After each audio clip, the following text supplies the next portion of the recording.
Hello friends, मेरा नाम प्रीति है और आपका बहुत बहुत स्वागत है आपके इस यूट्यूब चैनल पर जिसका नाम है लेट्स ब्रेक इट।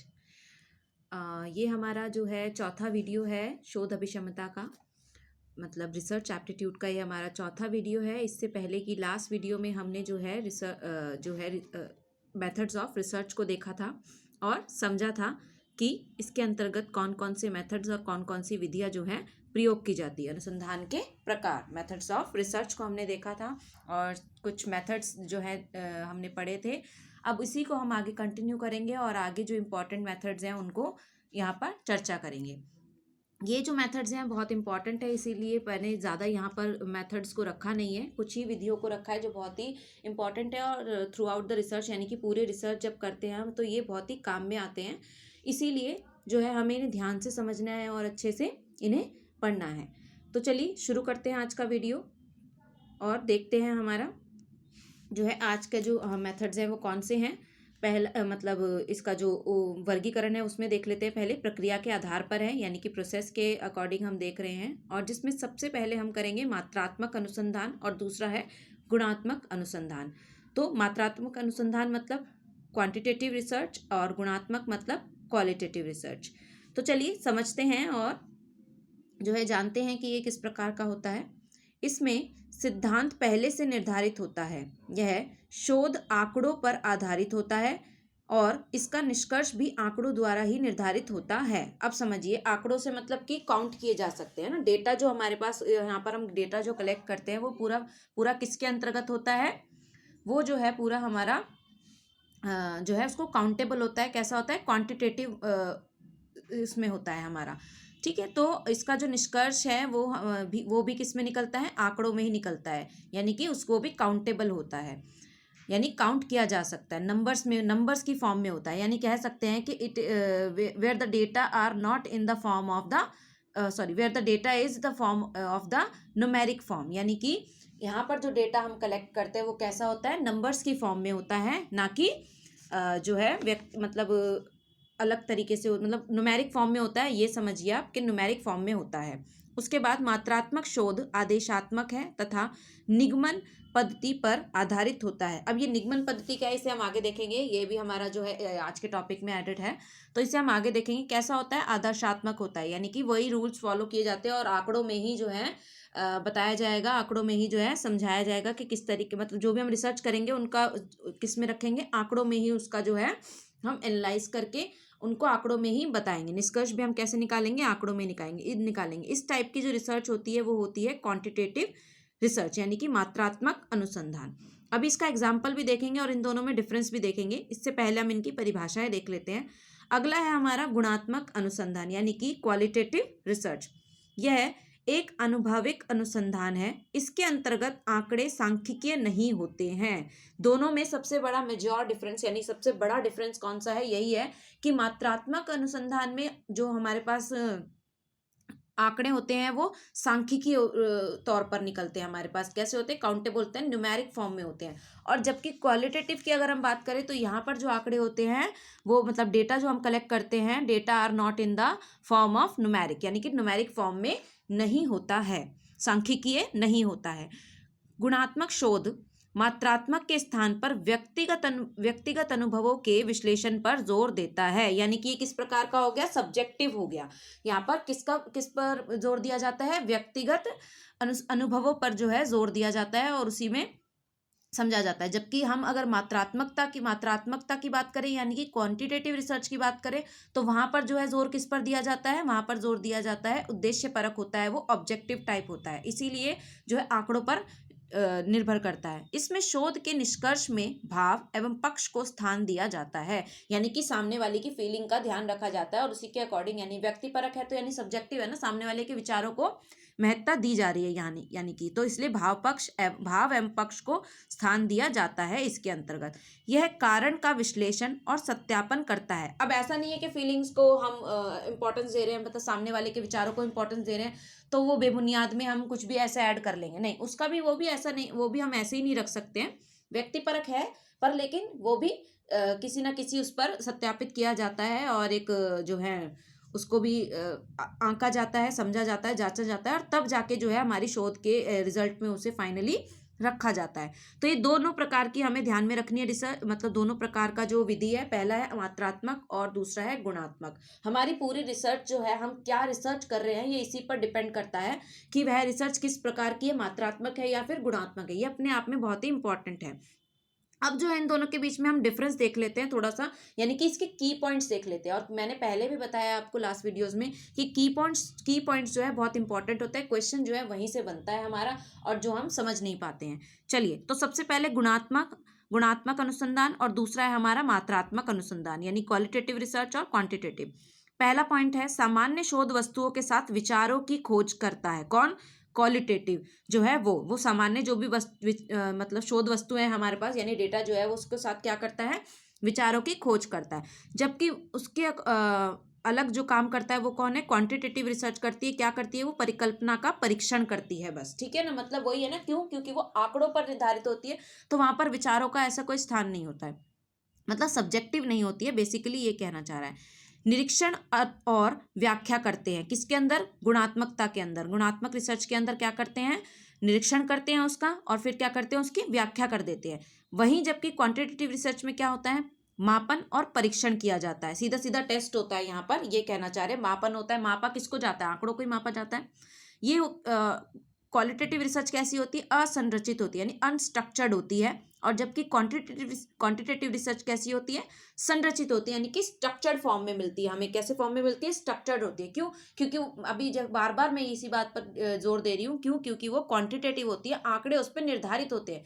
एक है तो एक व्यक्ति था तो एक ही व्यक्ति है, इसीलिए तो मतलब कि वहां पर बिल्कुल क्या है? स्ट्रक्चर्ड है, एकदम संरचित है, बिल्कुल ही उस कहीं इधर उधर नहीं जा रही। जबकि गुणात्मक की हम बात करें तो वो बहुत ही कैसी होती है? असंरचित होती है, उसमें मतलब अनस्ट्रक्चर्ड फॉर्म में होती है, कोई स्ट्रक्चर नहीं होता, इसीलिए सब्जेक्टिव होती है। अब अगला पॉइंट यही है, व्यक्ति परक होती है, यानी कि सब्जेक्टिव होती है गुणात्मक रिसर्च। और उद्देश्य परक कौन सी होती है हमारी? ऑब्जेक्टिव टाइप, वो होती है हमारी क्वांटिटेटिव रिसर्च, क्योंकि उसमें आंकड़े फिक्स होते हैं हमारे पास। तो आई होप आपको ये दोनों जो है क्लियर होंगे, और क्लियर होने भी चाहिए, क्योंकि बहुत ही इंपॉर्टेंट है। अब इसको और क्लियर करने के लिए हम आगे देखते हैं, अगली इस पिक्चर से समझेंगे। ये पिक्चर जो है आपको मैं हिंदी में बताऊंगी आपको, ये जो शब्द है ये मुझे इंग्लिश में ही मिला और अच्छी भी लग रही थी मुझे ये पिक्चर, आई अट्रैक्टिव है, इसलिए मैंने इसको रखा ताकि आपको समझ में आए। क्वालिटेटिव रिसर्च डिजाइन में, मतलब क्वालिटेटिव के अंदर, अब देखो मैंने पहले ही बोला कि ये पूरी रिसर्च को, जो भी रिसर्च हम कर रहे हैं उसको, उसका बेस होता है कि हमारी वो रिसर्च किस प्रकार की है। क्वालिटेटिव फॉर्म में क्वालिटेटिव रिसर्च है हमारी, या फिर मतलब जो विधि हम अपना रहे हैं अपनी रिसर्च करने के लिए, वो क्वालिटेटिव है या फिर क्वांटिटेटिव है। तो क्वालिटेटिव के अंदर कौन कौन सी, यानी कि गुणात्मक के अंदर कौन कौन सी रिसर्च आ जाती है? हिस्टोरिकल स्टडीज, यानी कि ऐतिहासिक, जो भी इतिहास परक घटनाएं होती है उनके आधार पर जो हम रिसर्च करते हैं, वो वाली जो है इस पर आ जाती है। केस स्टडी, केस की जो स्टडी करते हैं, केस स्टडी करते हैं, वो वाली रिसर्च, इसकी मतलब वो विधि जो है क्वालिटेटिव में आती है। हिस्टोरिकल कैसे आती है? देखो, जो पहले हो चुका है उसकी हम व्याख्या करते हैं, इसीलिए क्वालिटेटिव में आ रही है। केस भी, कोई केस हुआ है, कुछ बात हुई है, कोई घटना हुई है, उसकी भी हम स्टडी करते हैं, तो उसकी भी हम क्या करते हैं? व्याख्या कर देते हैं, और उसका एनालाइज करते हैं, निरीक्षण करते हैं, और उसकी व्याख्या कर देते हैं। उसके बाद है ग्राउंडेड थ्योरी। अब ये सब भी हम समझेंगे, ये हमारी आगे जब विधियां करेंगे, अन्य अन्य अनुसंधान की विधियां करेंगे, जब हम सम मोर मेथड्स ऑफ रिसर्च करेंगे आगे, जो अगले पार्ट्स में आएगा आपके, तो तभी हम अच्छे से डीपली समझेंगे। अभी इसको थोड़ा थोड़ा समझ लीजिए कि इसके अंतर्गत कौन कौन सी आती है हमारी। इसके बाद एक्शन रिसर्च हो गई, ग्राउंडेड थ्योरी हो गई, एथनोग्राफी स्टडी हो गई, ये सब जो है किसके अंतर्गत आती है? Qualitative research. इससे ज़्यादा परेशान नहीं होना कि इंग्लिश के वर्ड है हमें समझ नहीं आ रहे, नहीं, बिल्कुल भी परेशान नहीं होना है, बहुत ही ईजी है, और इनको हम आगे एक्सप्लेन भी करेंगे। बस इतना जान लीजिए कि ये इसके अंतर्गत क्यों आती है, क्वालिटेटिव रिसर्च के अंतर्गत, क्योंकि इसके अंदर भी क्या की जाती है? व्याख्या की जाती है, और ये भी व्यक्तिपरक होती है। जो भी हमने अभी आगे इससे पहले जो हमने ये पढ़े हैं इसके कीवर्ड्स, ये इसके अंतर्गत, इनके अंतर्गत वही होता है, इसीलिए। अब बात आती है क्वांटिटेटिव की, तो उसके अंदर कौन कौन सी आती है? सर्वे रिसर्च आती है, कोरिलेशनल रिसर्च, या भी हमने लास्ट क्लास में समझा था। कोरिलेशनल में क्या होता है? सहसंबंधी, जहाँ पर दो जो है स्थितियों या दो डेटा उसको लेकर कंपेयर किया जाता है, समझा जाता है कि दोनों में कैसा संबंध है। और एक्सपेरिमेंटल रिसर्च भी किसके अंतर्गत आती है, क्वांटिटेटिव रिसर्च के अंतर्गत आती है। बस आपको ये ध्यान रखना है, क्योंकि कई बार यहाँ से क्वेश्चन उठ जाता है कि जो है क्वांटिटेटिव, इनमें से कौन सी जो है क्वांटिटेटिव रिसर्च नहीं है, यानी कि मात्रात्मक रिसर्च नहीं है। तो इस प्रकार का जो क्वेश्चन है बन जाता है, इसीलिए ये दोनों ही पिक्चर्स आपको ध्यान में रखनी है, और इन्हीं को हम आगे जो है अभी अगली क्लासेस में, अपनी अगली सेशंस में इनको जो है कवर करेंगे। तो आई होप आपको क्वालिटेटिव यानी कि गुणात्मक और क्वांटिटेटिव यानी कि मात्रात्मक जो रिसर्च है दोनों ही क्लियर होंगी कि दोनों के अंतर्गत है क्या। बहुत ही छोटा सा डिफरेंस है। मात्रात्मक में आंकड़े आंकड़े रखे जाते हैं, पर्टिकुलर होती है, उद्देश्यपरक होती है। ये कीवर्ड्स आपको ध्यान में रखने हैं, ठीक है। बहुत छोटा सा ही डिफरेंस है, और बहुत छोटी छोटी चीजें जो हमें ध्यान में रखनी है। बहुत ज्यादा ऐसा नहीं है कुछ भी बड़ा, मुझे तो नहीं लगता इसमें कुछ ऐसा बड़ा है। आप समझेंगे तो ये इजीली हो जाएगा। चलिए अब आगे बढ़ते हैं। ये दोनों आई होप आपको क्लियर होंगे। अब आते हैं हमारे अगली जो है मेथड्स पर, यानी कि अगली विधियों पर। तर्क के आधार पर, जो तर्क के लॉजिकली जो रखी जाती है, वो दो विधियां होती है। कौन कौन सी हमारी, एक होती है आगमन विधि और एक होती है निगमन विधि। आगमन विधि और निगमन विधि, इनको जरा समझेंगे कि क्या है। आगमन विधि यानी कि इंडक्टिव मेथड, और निगमन विधि यानी कि डिडक्टिव मेथड। दोनों को आराम से समझेंगे। ये भी जो है थ्रू आउट द रिसर्च हमारे काम में आती है, समझना पड़ता है। इसको भी अच्छे से आराम से ध्यान से सुनेंगे और समझेंगे। आगमन विधि यानी कि इंडक्टिव मेथड में क्या है, आगमन विधि में सबसे पहले विषय वस्तु से संबंधित उदाहरण दिए जाते हैं और उदाहरणों के आधार पर नियम स्थापित किए जाते हैं। यही इसका की पॉइंट है। यहीं से आपको ये पकड़ लेना है और समझ लेना है कि क्या कह रहे हैं। पहले उदाहरण दिए जा रहे हैं, यानी कि एग्जाम्पल्स यहाँ पर पहले मिलते हैं आपको। यही दोनों में डिफरेंस है। एग्जाम्पल पहले मिल जाता है, एग्जाम्पल के बाद हम कहाँ पे पहुंचते हैं, नियम पे पहुंचते हैं, यानी कि इसके रूल पे पहुंचते हैं। ये की पॉइंट आपने याद रख लिया अगर, तो समझ लीजिए आगमन और निगमन में कभी भी आपको कंफ्यूजन नहीं होगा। उदाहरण दिए जाते हैं पहले, और फिर दिए जाते हैं क्या, उसके रूल्स बताए जाते हैं। अभी आगे और समझेंगे तो क्लियर होगा। यह विधि मूर्त से अमूर्त की ओर, ज्ञात से अज्ञात की ओर, स्थूल से सूक्ष्म की ओर, सरल से कठिन की ओर जो है सिद्धांत पर कार्य करती है। यह छात्र केंद्रित विधि होती है। यह एक मनोवैज्ञानिक विधि है।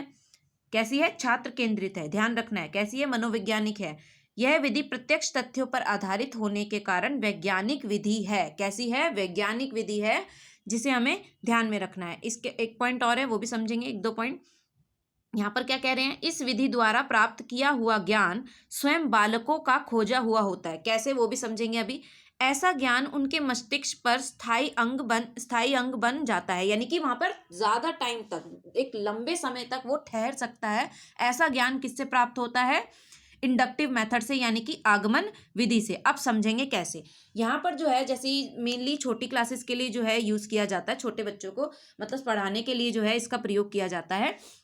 अब समझेंगे। यहाँ पर पहले उदाहरण दे दिया जाता है, जैसे कि मान लीजिए आप छोटी क्लास में संज्ञा पढ़ा रहे हैं, ठीक है, एग्जाम्पल मैं ले रही हूँ। आप संज्ञा पढ़ा रहे हैं, तो वहां पर आप संज्ञा क्या, पहले आप उनको थ्योरी लिखवा देंगे, ऐसा नहीं होता है ना। थ्योरी हम कभी नहीं लिखवाते। हम क्या करते हैं, स्टार्टिंग में बच्चों को क्या करते हैं कि बच्चों नाम वाले जितने भी शब्द है ना, वो संज्ञा होते हैं। हम क्लास में खड़े और हमने क्लास में बोला यहाँ पे जितनी भी चीजें दिख रही है आपको नाम बताओ, कि ये दरवाजा है, ये टेबल है, ये चेयर है, ये कुर्सी है, ये चौक है, इन सबके नाम, आपस में नाम, ये सब हमें उदाहरण देंगे उनको, और फिर वो उससे कहाँ तक पहुंचाएंगे, उनको नियम तक पहुंचाएंगे। तो ये जो रूल फॉलो होता है, ये कहाँ पर होता है, हमारा आगमन विधि के अंतर्गत होता है, यानी कि इंडक्टिव मेथड के अंतर्गत होता है। इसीलिए कहा जा रहा है कि छात्र केंद्रित होते हैं। छात्र स्वयं ही एग्जाम्पल से, यानी कि उदाहरण से कहाँ तक पहुंच जाते हैं, रूल तक खुद पहुंच जाते हैं। इसीलिए जो है कहा जा रहा है कि ये जो है इस तरीके का ज्ञान क्या है, ज्यादा समय तक जो है बच्चों के मस्तिष्क में रहता है, उनका एक जो है परमानेंट जो है वो जगह बना लेता है, और काफी लंबे समय तक रहता है। ये होती है हमारी क्या, इंडक्टिव